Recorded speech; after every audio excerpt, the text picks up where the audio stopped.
MP में सियासत का सिलसिला रफ्तार पकड़ रहा है, जहां सभी दलों के बड़े नेता एमपी आ रहे हैं। इस बीच दिल्ली के सीएम अरविंद केजरीवाल और प्रधानमंत्री नरेंद्र मोदी एमपी आए, जहां दोनों ही नेताओं ने अपनी पार्टियों का प्रचार प्रसार किया। इसी पर बात करने के लिए हमारे साथ जुड़े हैं बीजेपी प्रवक्ता डॉक्टर दुर्गेश केसवानी और कांग्रेस प्रवक्ता स्वदेश शर्मा।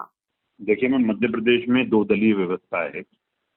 अमूमन चुनाव कांग्रेस और भाजपा के बीच में ही देखा जाता है, पर कुछ राजनीतिक दल चुनावी पर्यटन को लेकर जहां जिस जिस जगह पे चुनाव होते हैं वहां पहुंचते हैं और अपना पर्यटन करते हैं। इसी निमित्त अरविंद केजरीवाल जी ग्वालियर में आपको दिखे, क्योंकि जनता के साथ अगर आप खड़े रहते हो, दुख में, दर्द में, कष्ट में, तकलीफ में उनके साथ रहते हो, तो जनता उस दल को आशीर्वाद देती है और उनको अच्छा भी मानती है।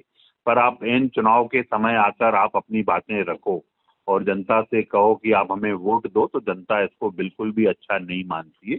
इसीलिए लंबे समय से देखा जा रहा है, जो दल काम कर रहे हैं 24/7 365 दिन 5 साल अगर आप जनता के साथ रहते हो, तब जाके जनता उन पर आशीर्वाद देती है, अपना जनमत देती है।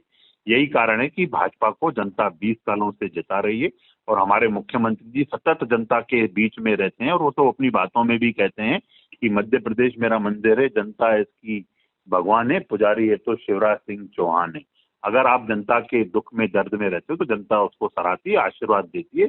यही कारण है कि जनता हमें 20 साल से आशीर्वाद देती आ रही है। देखिए, निश्चित रूप से जब आप उनके साथ खड़े रहते हैं, जनता के लिए जन कल्याण की योजनाएं लेके आते हैं, जनता के लिए जन कल्याण के काम करते हैं, तो जनता उसको सराहती है, जनता उसको आशीर्वाद देती है। यही कारण है कि जनता जनता 2023 में, जनता 2024 में भारतीय जनता पार्टी को प्रचंड बहुमत जिताने वाली है।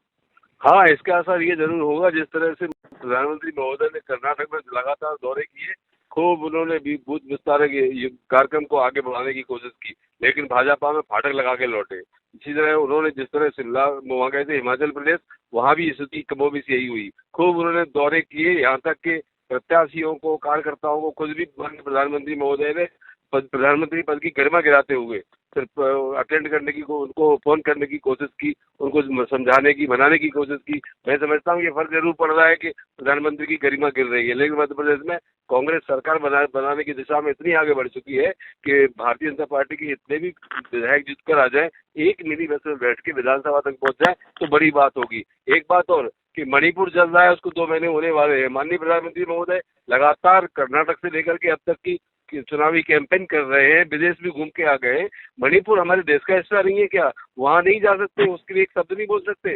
माननीय प्रधानमंत्री महोदय लगातार देश की गरिमा को गिरा रहे हैं, ये बड़ा दुर्भाग्यपूर्ण है। 2024 के चुनाव में निश्चित रूप से जनता में एक परिवर्तन की लहर जो बन रही है, वो इनको झोला उठाने पर मजबूर कर देगी। देखिए, मध्य प्रदेश में 2 ही दल हैं, तीसरे किसी दल को गुंजाइश नहीं है। पहले बहुजन समाज पार्टी, समाजवादी पार्टी, ये सभी भाग आजमा चुके हैं। इनकी 1-2 सीटें आने से ज्यादा कभी कुछ हो नहीं पाया।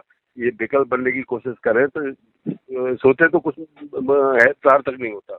मैं समझता हूँ यहाँ भाजपा और कांग्रेस दोनों के बीच में ही चुनाव होना है और कांग्रेस इतनी आगे आ चुकी है कि भाजपा ये कहेगी बाद में हारने के बाद कि फलां पार्टी ने हमारे वोट काट लिए, वरना हम जीत जाते।